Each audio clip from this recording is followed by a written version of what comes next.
Hey guys, tonight we're stepping into the 14th century, a world of carts and cobbles, bells and prayers, doctors in beaked masks, an air so heavy with rumor it feels like a second skin.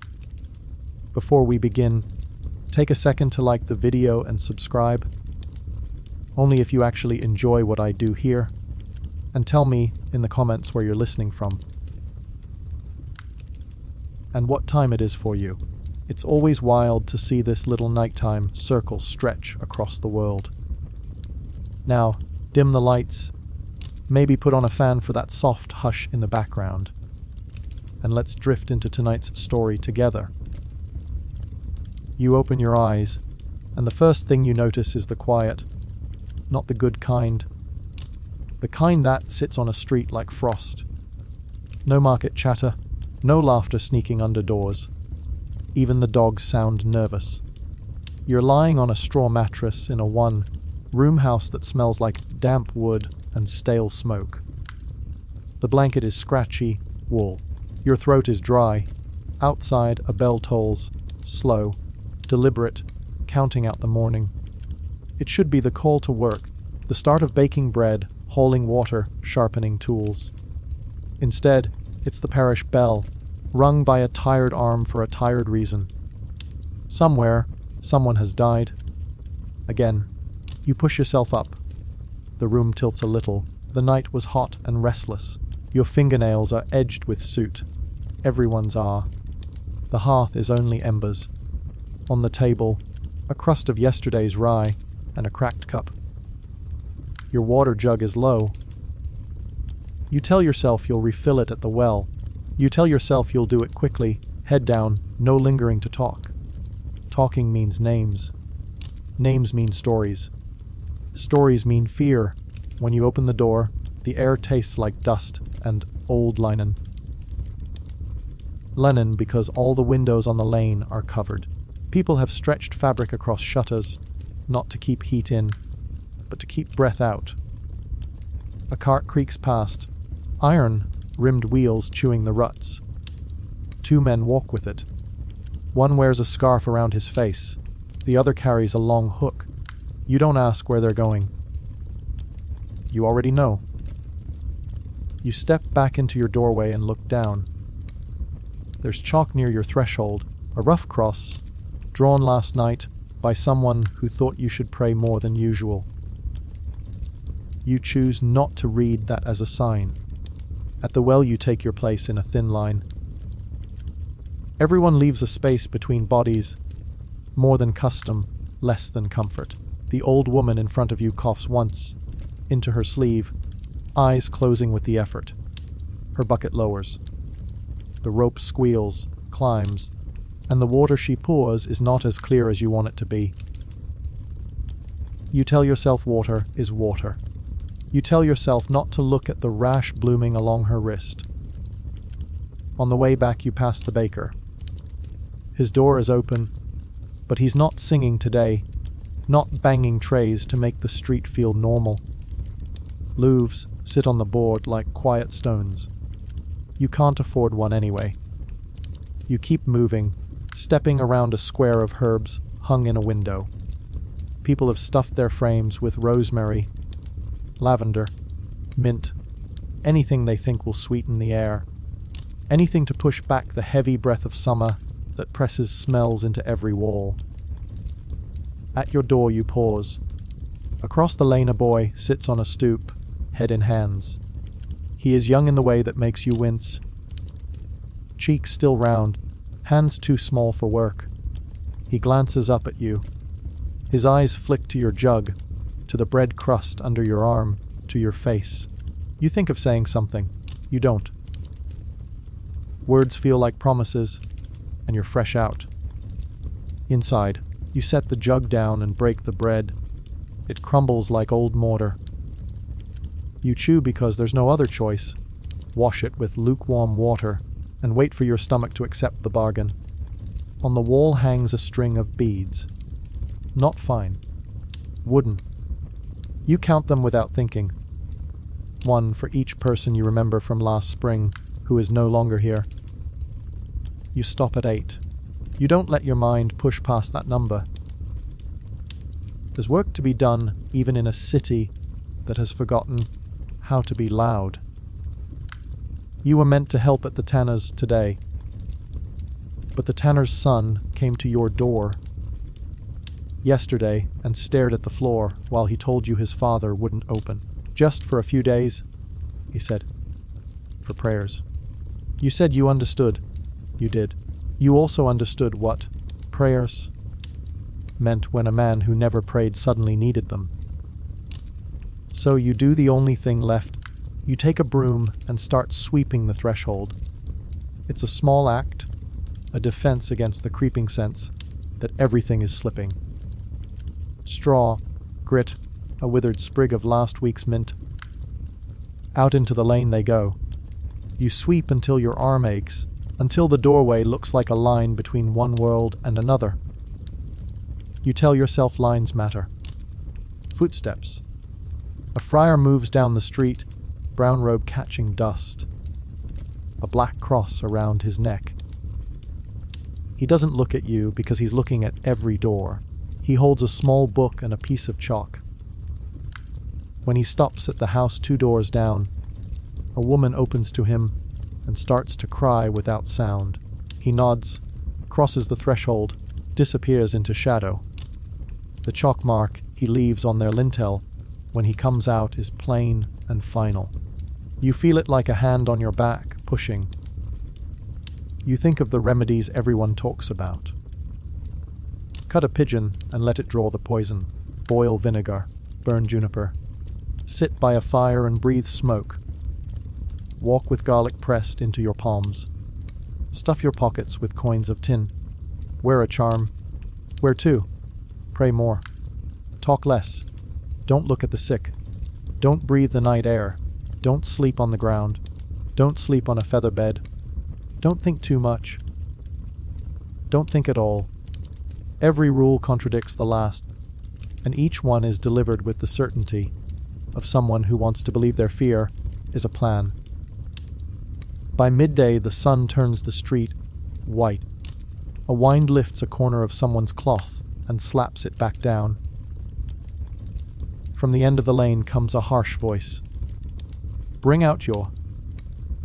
He doesn't finish. He doesn't need to. Everyone has heard the phrase enough times this month to fill it in. The cart stops.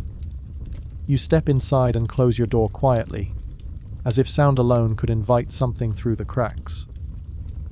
On the table, the beads, the cup, the crust you didn't finish. You pick up the beads again, and this time you don't count. You simply let them pass through your fingers, one after another, wood against skin, the rhythm a small, stubborn heartbeat. You breathe in and hold the breath like a fragile thing you might break. Somewhere, a child laughs. It startles you. You go to the window and lift the cloth a finger's width. Across the way, a girl is spinning in a circle, arms out, hair coming loose. Her grandmother snaps at her, too sharply, the way fear makes the old turn hard. The girl stops, looks at the sky, and then grins anyway. For a moment the world remembers how to be a world. You let the cloth fall. The room darkens in a way that feels merciful. Here is the part no one tells you in a plague. Surviving the morning is a decision you have to keep making. Not dramatic. Not heroic. Just painfully ordinary. Do I fetch water? Do I open the door? Do I speak? Do I breathe through fabric? Do I look my neighbor in the eyes? Every choice is a small wager. Every choice is a way of saying, quietly, I will try again. You sit, and you wait for the bell to ring again. For noon, for prayers, for news. You listen to the cart's wheels grow faint. You hear the friar's sandals scrape stone. You hear your own pulse in your ear, like someone knocking from the inside. Will you last the day? The truth is simple and cruel. You can do everything right and still lose. You can do everything wrong and still wake up tomorrow. But for now, in this hour, on this street, With this cup and this crust and this breath that is your own, you are here. And outside, the bell begins to toll again. Slow. Deliberate. Counting the day into pieces small enough to endure. By the time the bell stops ringing, the sun has slipped behind the roofs. The light that remains has the color of brass, heavy and sharp. You open the door again because the air inside feels used, as if you've already breathed it too many times. Outside, the street has thinned. The cart is gone. So are the men. In their place, a faint trail of straw and a darker stain where the wheels turned too slowly. From the corner comes a figure in black. Long coat, gloves, a mask that looks almost like a bird, the curved beak, the dark glass eyes, the narrow line of a mouth that doesn't move. You've heard of them. Plague. Doctors, they call themselves. Men who study sickness as if it were a scripture. Some say the beak is stuffed with herbs, lavender, cloves, mint, to purify the air. Others say it's a disguise, a way to keep death from knowing who they are. He walks slowly, each step measured, the staff in his hand tapping the ground. He doesn't speak.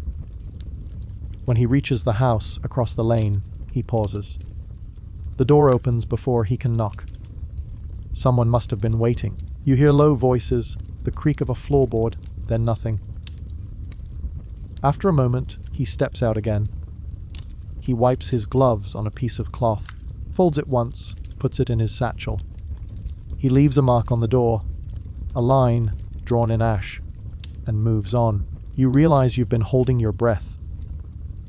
They say the physicians have lists of symptoms, of colors, of sounds the body makes when it begins to fail. Fever, swelling, delirium, the stink of rot. They cut open buboes to drain them. They bleed the sick to release the bad humors. Some carry vinegar to wash the air. But you've also heard stories of doctors who came for the sick and never returned.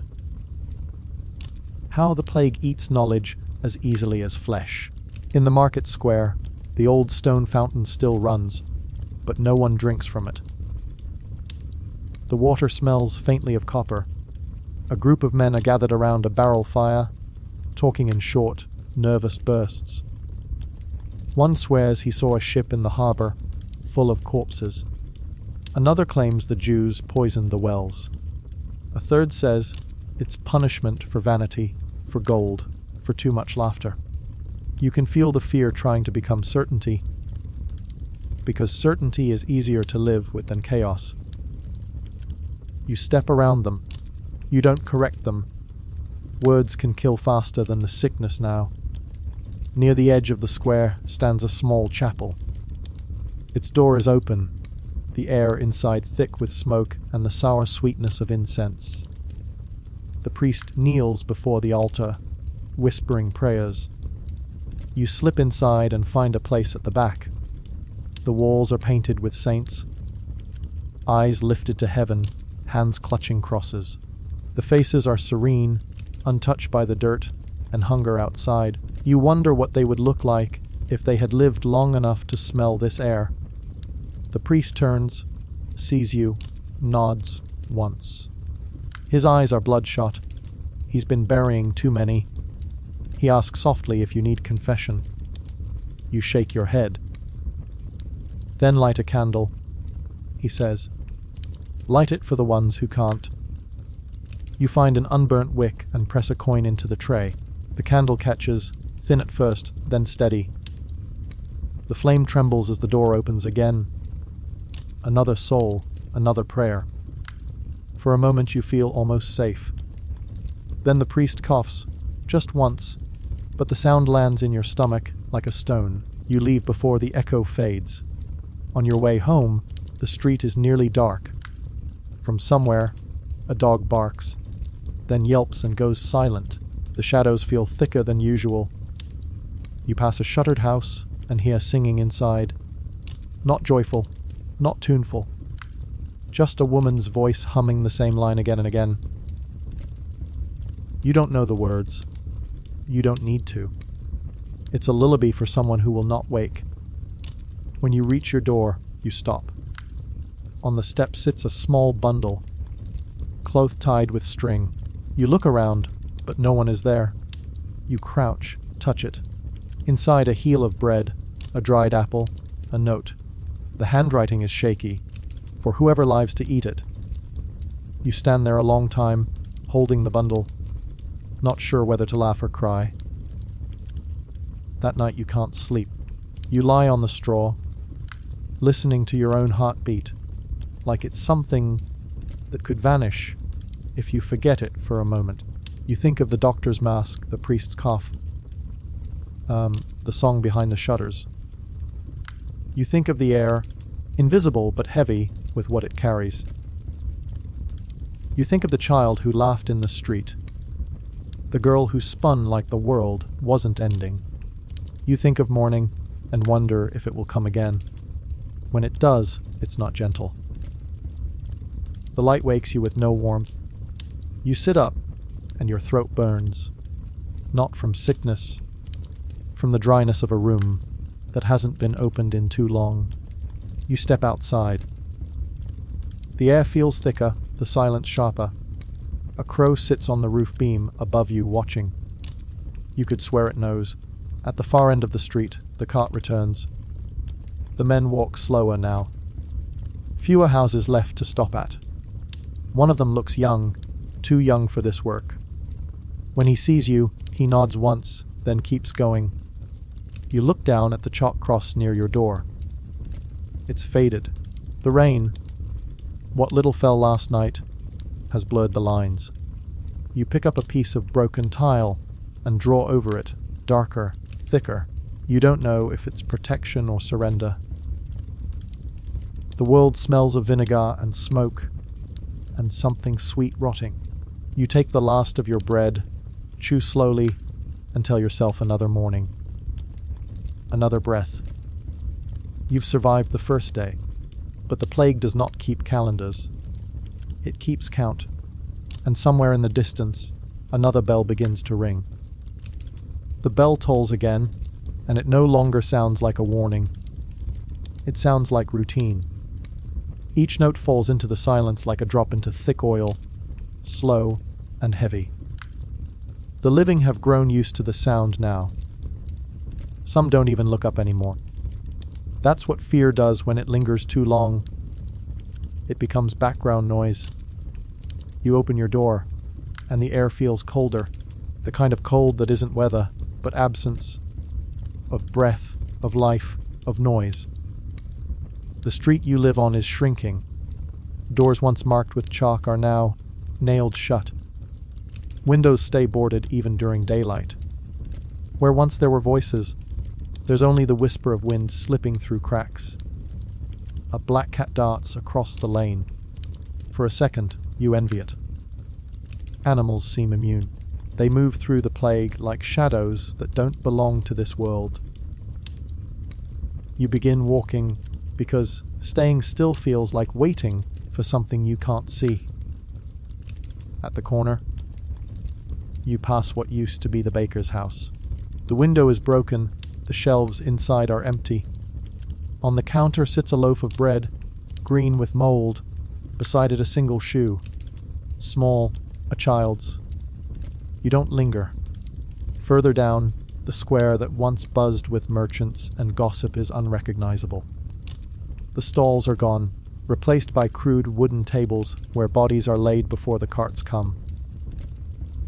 You try not to look, but your eyes disobey. The faces are waxen, stretched, and strangely peaceful. Someone has placed a rosary on one, a bundle of herbs on another. Even in death, people are trying to bargain with what took them. The well in the center is sealed now, covered with planks and nailed shut. Rumors say the water turned black.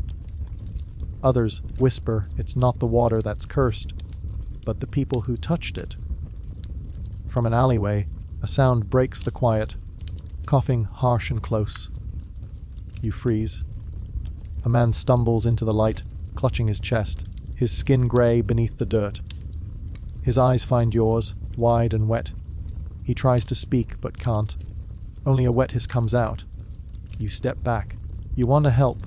Truly, you do, but instinct wins. You turn and run. His voice follows you, weak, breaking apart mid-word. You don't stop until your legs ache. You end up near the old gate where the wall meets the river. Here, the smell is worse. The current carries more than just water. You can see dark shapes drifting, bumping softly against the stones before floating away. Someone has hung a sign on the gate, no passage, death beyond, as if death respected signs. A figure sits on the steps nearby, a woman wrapped in what might once have been a wedding dress. The fabric is stained now, the veil torn. She's holding something, a small bundle wrapped in linen. You realize too late what it is. She rocks it gently, whispering a lullaby with no melody. You can't hear the words, but you know their shape. She looks up, eyes sunken but calm. He sleeps, she says softly. He's safe now. You nod, though your stomach twists. You want to tell her to leave, to run, but where would she go? You walk away before she asks for an answer you don't have. By midday, the sky has turned the color of pewter. The streets feel heavier. You hear the creak of wheels. Another cart, smaller this time. A monk walks beside it, muttering prayers. You recognize his voice. Father Thomas, from the chapel. His cough has worsened. He moves slower now, leaning on his staff between each verse. You watch as he stops by a door, removes his hat, and bows his head. A woman steps out, carrying a bundle wrapped in white. They exchange no words. He lifts it gently into the cart. When he turns, he notices you watching. You should not be out, he says, voice rough. You shrug. The air feels the same inside. He studies you for a long moment, then nods. Then walk with me, he says. The dead should not go alone. You follow. Together you move through the streets, silent except for the squeak of wheels and the whisper of his prayers. Each stop blurs into the next. A door opens, a body appears, a door closes, the world repeats itself in grey. At one point he stumbles. You catch his arm. His sleeve slips, revealing blackened veins beneath pale skin. He sees you looking. Don't fear, he whispers. Not yet. When the cart is full, he leads it toward the outskirts where the burial pits lie. You've never been there before, but you can smell it long before you see it. A sour, thick stench that clings to the throat. The ground is scarred with trenches, filled layer upon layer. Crows scatter as you approach, too fat to fly far. Men in masks work silently, shoveling earth. None speak. The sound of soil hitting flesh is louder than you expected. Father Thomas bows, makes the sign of the cross, and whispers something too quiet to catch. Then he turns back to you. You should go home, he says, and pray, not for the dead, for what's left of the living. You want to argue, but you don't. He looks smaller now, like a man already half faded. As you walk back through the empty streets, evening begins to fall again. The bells ring once more, not for prayer, but to mark the day's count. You stop to listen. It's longer this time. More names. More numbers. You wonder how many will ring tomorrow. When you finally reach your house, you light the candle again. Its flame trembles but holds. You sit beside it, staring at the wall, trying to remember what silence used to mean before it became this. Somewhere in the distance, a baby cries, then stops. You whisper to the candle, just one more night. But deep down, you know the plague doesn't grant wishes. It only keeps score. You wake to darkness, not because the sun hasn't risen, but because your window is covered. Someone nailed a plank over it in the night. You don't remember doing it. You don't remember sleeping. The air in your house feels still, thick, unmoving, stale. Your candle has burned down to a stump, its wax pooled like congealed blood on the table. The smell of smoke and dust fills your throat. Outside, silence again, but not the peaceful kind. Not the silence of early morning before the city stirs. This is the silence of exhaustion, of a world that has simply stopped moving. You rise slowly. The floor creaks, loud in the stillness. The jug of water by the door is nearly empty. You pour the last of it into a cup and drink. It tastes metallic, as though the plague has crept into the river itself. When you step outside, the light is dull and grey. The clouds hang low, pressing down on the rooftops. The street feels narrower than before. Doors sealed, shutters bolted, windows painted with white crosses. At the end of the lane, a single lantern burns outside a house you don't recognize. The flame sputters in the wind, too weak to last the hour. You start walking, slowly, carefully, as if sound might break something fragile. Your steps echo in the emptiness. Every few meters, you see signs left behind by those who fled: a bundle of clothes, a rope, a wooden bowl overturned and split. The traces of people who thought they could outrun the sickness. No one ever does. When you reach the square, it's deserted. The fountain has stopped running.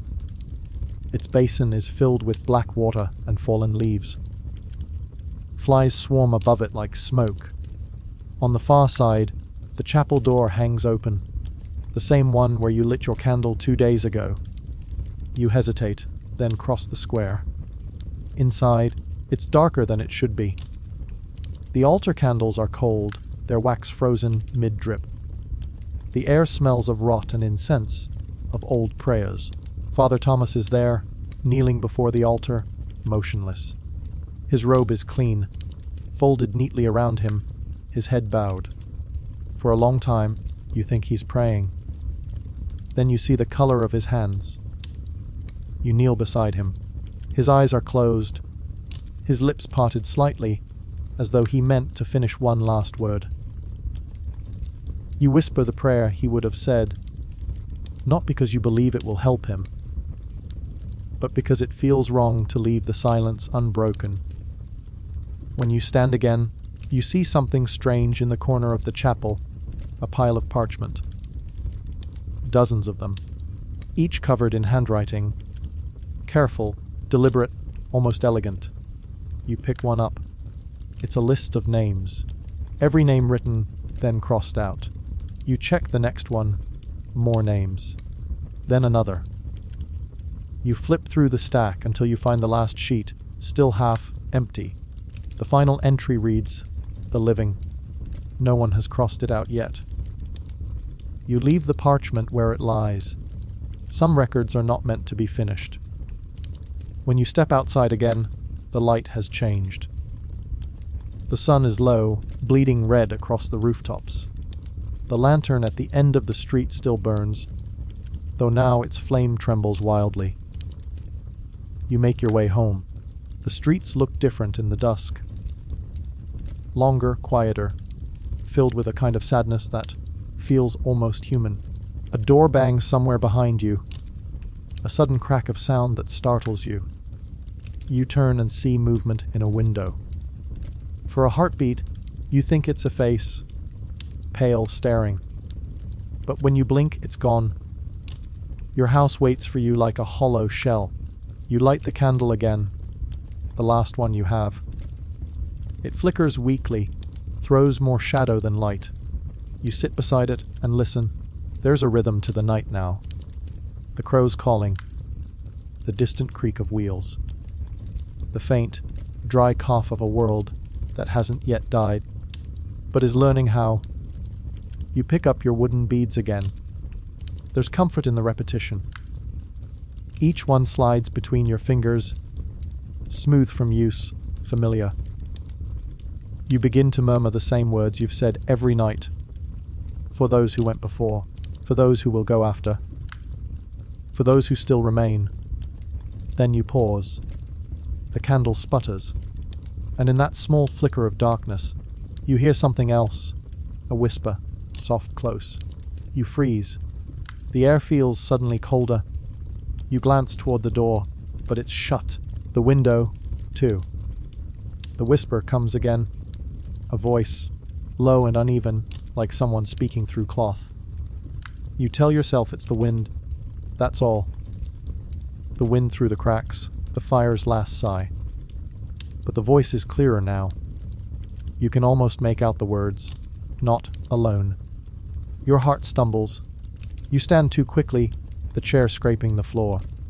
The candle flares, then dies. Darkness folds over the room. You reach for the table, find the beads, clutch them tight.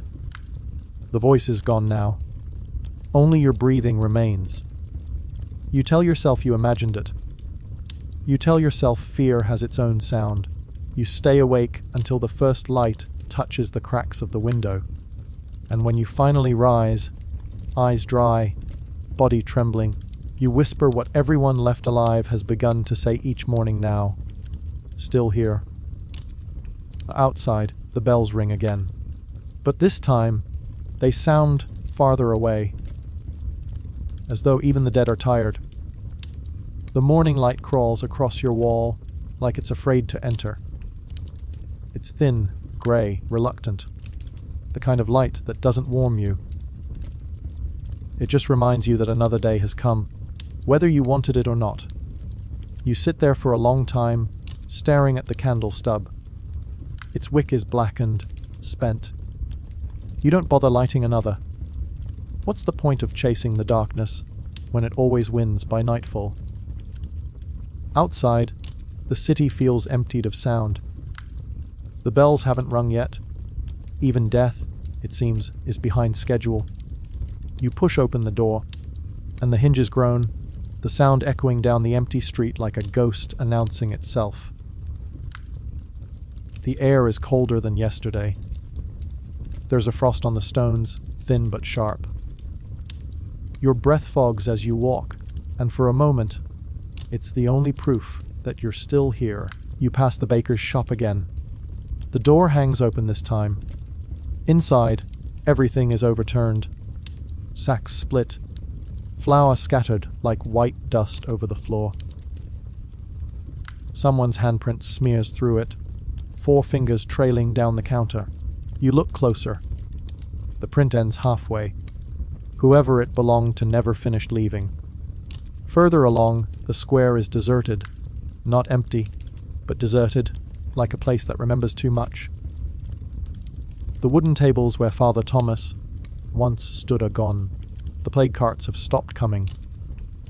Either there are no bodies left, or no one left to collect them. You see movement near the well. A girl, no older than 12, standing on the stones. Her dress is torn, her feet bare. She's staring down into the sealed planks that cover the water, humming softly. You approach slowly. You shouldn't be here. You say. She doesn't look up. They told me to wait, she whispers. For who? She smiles. A small, cracked thing. For the ones who went down. You feel something tighten in your chest.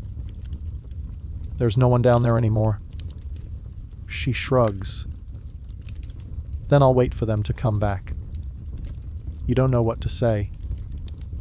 You want to take her hand, to lead her somewhere safe, but there is nowhere safe anymore. Before you can speak again, she steps off the stones, walks past you, and vanishes into the fog. You call after her once, twice. No answer. Only the hollow echo of your own voice. The road bends toward the old gate. Beyond it, the countryside lies open, fields gone to weeds, cottages silent. You've heard that some escaped there, that villages farther inland were spared. But you've also heard what happens on the road. Bodies left unburied, bandits turning to cannibalism, plague chasing travelers like a shadow that doesn't need sunlight. Still, standing here in this city that no longer breathes, You wonder if dying somewhere else might feel different. The gate is half collapsed. A rope dangles from the archway, swaying in the breeze. You step over it and find a cart abandoned just outside the walls. Two skeletons lie near the wheels, one smaller, a child's. Their hands are still linked. You look away. The road stretches ahead, long, grey, cracked. To the left, the fields shimmer with frost. To the right, the forest crouches close, branches tangled like bones. You pick the road because it feels honest. Straight, open, unforgiving, you walk. And for a while, it feels almost peaceful. No bells, no screams. Only the soft rhythm of your steps and the wind tugging at your sleeves. But peace is never free. By midday, the clouds thicken. The air grows sour. You start to smell it before you see it. That unmistakable stench of decay carried on the wind. Ahead, the road dips into a shallow valley. You crest the hill and freeze. Below you lies what was once a camp. Dozens of tents, now sagging or burned. A few corpses still lie among them, untouched by burial, faces hidden beneath cloaks. The ground is blackened in places. A fire that didn't finish what it started. You move through it carefully, holding a scrap of cloth to your mouth. The silence here feels heavier, as if even the crows have given up. Then you hear it, a soft scrape. You turn. One of the tents shifts. Your heartbeat stumbles. You take a step closer, just enough to see the outline of a man crawling out. His hair is matted, his eyes sunk deep, his skin pale as parchment. His lips move, but no sound comes out. Just a wheeze, wet and broken. You step back. He reaches toward you, fingers trembling, nails black. Please. He croaks, the word barely more than air. You want to help. But every story you've heard ends the same way. With one act of mercy becoming another grave, you whisper an apology and run. His voice follows you for a few seconds, then fades. By the time you stop, the sky has turned the color of ash. You collapse beside a fallen milestone, lungs burning. The wind whistles through the grass, and for a moment you could almost believe the world is empty. Not destroyed, just done. You lie there, watching the clouds move. You think about the girl at the well, the priest, the beaked doctor, the woman with the bundle. You think about all the people you've seen vanish into the silence, one by one, and it hits you. There's no one left to ring the bells anymore. You close your eyes. The ground feels cold beneath you, but not cruel, just tired. You whisper the same words you did every morning. Still here. Then, after a pause, another line slips out before you can stop it. For now, you don't know if you mean it as hope or surrender. Somewhere far behind you, the wind shifts. The faintest sound carries through it. A bell, maybe, or maybe just memory pretending to be one. You don't turn back, you keep walking. Because that's what survival means now, not living, not dying. Just moving forward on a road that leads nowhere, through a world that's forgotten your name. The last light fades. The day ends. And you've made it through another one, but the question still lingers. Whispered by the wind, echoed in every empty house, every silent church, every unburied corpse that stares at the sky. Would you survive another day during the Black Plague? Or have you already stopped trying? Night falls again, but there is no darkness deeper than the one left behind by too much death. The sky has no stars tonight, only a grey haze drifting above the roofs like the ghost of smoke long gone cold. You wake on the road, not because you meant to sleep, but because exhaustion no longer asks permission. Your body hurts, not sharply, but in that slow, dull ache that makes you wonder if it's pain at all, or just the feeling of still being alive. The world has gone quiet. Even the wind feels cautious now. You sit up. The horizon glows faintly. Not dawn, but fire. Somewhere, something still burns. You can't tell if it's a village or a pyre. You start walking again, because stopping feels too close to dying, and you've learned that the two are almost the same thing. The fields stretch on forever, silvered with frost. Here and there, you see figures in the distance, but none move. You stop counting after 10. Your mind has learned not to ask who they were. At the edge of the forest, you find a chapel, small, forgotten, its roof caved in, its door hanging by a single hinge. You step inside, drawn by habit more than faith. Dust falls from the rafters as you enter. The air smells of old wood and something faintly sweet, like dried flowers. On the altar lies a book, its pages yellowed and curled. You brush away the cobwebs and open it. The ink has faded, but you can still make out the words. A record of prayers, lists of names, small notations in a careful hand. The last entry is dated months ago. You trace the line with your finger. The final name is blank. You hesitate. Then take the quill still resting in the corner, its tip hardened with old ink. You dip it in what's left of the bottle beside it, watery and pale, and write your name. For no reason. For every reason. When you set the quill down, a sound stirs outside. You freeze. Hooves. Slow, deliberate, echoing across stone. You step to the doorway and see him. A lone rider, cloaked in black, guiding a pale horse through the mist. No banners, no cart. Just a shape against the dim light. You can't see his face, but you don't need to. Every story has told you what he looks like. He doesn't stop. He doesn't look at you. He rides past, down the road, the sound of hooves fading into the fog. You wait until the silence swallows him. Then you whisper, "I saw him." The words feel strange in your mouth. Not fear, not awe, just acceptance. You return inside. The candle on the altar still stands, untouched. You strike a flint and light it. The flame flickers weakly at first, then steadies. Its light fills the small room, dancing on the walls, making the shadows move like breath. You kneel.